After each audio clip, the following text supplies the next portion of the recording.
And joining us now ahead of the first day of a shortened trading week, Stephanie Link, Hightower Chief Investment Strategist and a CNBC contributor. You've been hit with just about everything. So now we got the latest. Now we've got a major conflict in the Middle East. Steph, anything change?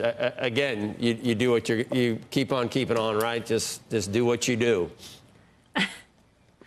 Well, I'm trying. It's not easy on certain weeks, but I think we're kind of chipping away at a lot of unknowns, even though we do have the Middle East issues and a lot can happen there. But we are chipping away at some of the concerns that we've had, mainly inflation. We got some really good inflation data last week. I know we're not near where the Fed wants it to be for them to start cutting rates, but we were at 9% CPI 2.5 years ago. We're now at 2.1%. So we're making really good progress there. Tariffs, they seem less threatening, and we're going to get more answers over the coming weeks. And then, of course, in the face of all of this, GDP remains pretty strong. The Atlanta Fed tracker came out last week at 3.8%. So let's smooth it out, right? Like, let's just average the first quarter and the second quarter in GDP running at about 2% growth.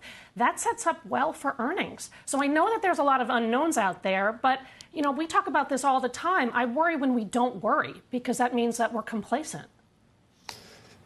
Any emphasis on which sectors are?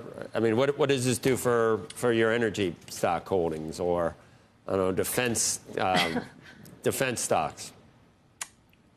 Yeah, I mean, obviously the defense stocks caught a bid last week, but you know, I think it's kind of temporary. I mean, you don't necessarily want to play energy or defense just based on what's going on in the conflict in the Middle East. It's got to be fundamentals. And so I kind of step back, Joe, and I think, like, where do we want to invest over the long term? What are some of the themes out there that we feel really good about, no matter what happens in the Middle East, or no matter what happens with regards to just macro uncertainties? And that, I still come back to my two favorite themes are cybersecurity, because we are going to see massive consolidation in that industry. We have 4,000 cybersecurity companies, public and private, and none of them talk to each other. And so I think you're still going to see probably cybersecurity be bigger than AI. But then my other theme is AI, and it's the data center, and it's power, and it's the grid. And a new name that I bought a couple of weeks ago was Vertiv on that theme. Which one? Vertiv, VRT.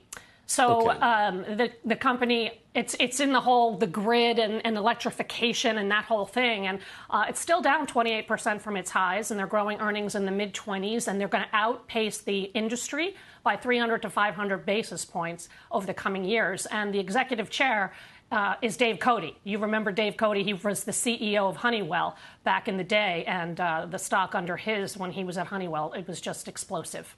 Yeah, GE guy. Yeah, Vertiv. Yeah, that's right. You might want to look at a company called Versant. It sounds similar to Vertiv, but it's a little bit different. You don't need to do anything today, but about 6 months from now. Thanks, Steph. See you later.